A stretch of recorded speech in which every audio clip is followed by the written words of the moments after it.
So, as we've seen, John Locke believed that humans had natural rights to life, liberty, and estate, by which he means private property. And it's the last of these that I want to spend a little bit of time looking at. We're asking some quite fundamental questions about what makes something yours, what makes this mine, what makes that yours. For Locke, property rights aren't given by the state. Property rights are natural. They're there. You have a right to certain things before the state comes along, before the law comes along and states what's yours and what's mine. If you look at the room around you, you can probably see your own property. Things that you think are yours. But what makes them yours? The laptop or other device that you're watching this on. What makes that yours? And the obvious answer is, well, you bought it fair and square from a guy that agreed to sell it to you. But that obviously begs the question. It raises the same question as it answers. What made it his?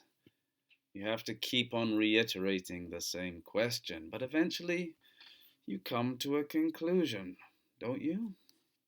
You come to the guy that made it, the guy that expended his labor upon it.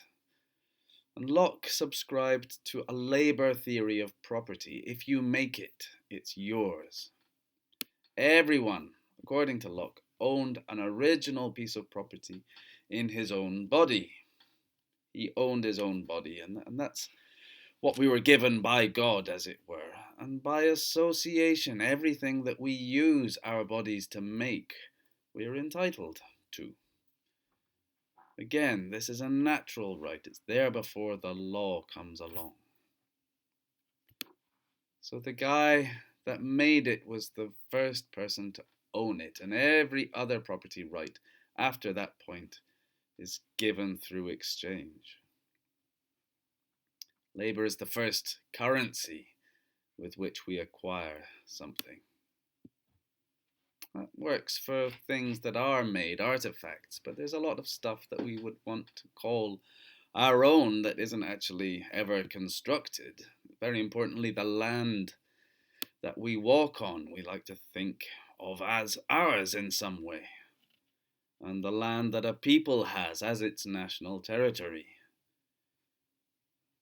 The land that all stuff is made from. But Locke would say that land is yours if you labor not to make it, because you can't make land, obviously, but you can labor upon it, and that's what makes it yours.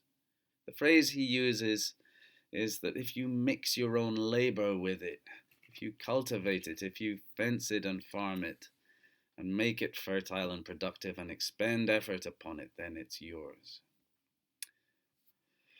Conveniently for Locke and his boss, Lord Shaftesbury of Shaftesbury Avenue fame, who was Lord's proprietor to the colony of Carolina, conveniently for both of them and all their associates in the colonies, this definition of natural property provided a nice kind of loophole whereby the new lands in the Americas could be claimed legitimately by the European settlers rather than the people they were displacing. The Cherokee tribes, that they didn't farm the land or labor upon it. It was claimed. They just roamed across its surface, and so they could roam elsewhere if they had to. And the settlers decided that they did have to. Now, Hobbes, on the other hand, who was writing mostly before the settlement of the Americas, he didn't believe in natural property at all. Before the state and the law came along to give people their allotted portion in life, no one could be said to own anything. In Hobbes's state of nature, all labor was useless. It wasn't worth it, except, of course, the labor of fighting. If you remember the quote from last week's discussion of Hobbes, he says about the state of nature, "In such a condition, there is no place for industry, because the fruit thereof is uncertain, and consequently no culture of the earth." Hobbes believed that there was no fruitful labor in a state of nature. For Locke, men could be productive and cooperative workers without being citizens of anything, without the intervention of sovereign power. Not only society, but property came before the law. It's there at the beginning.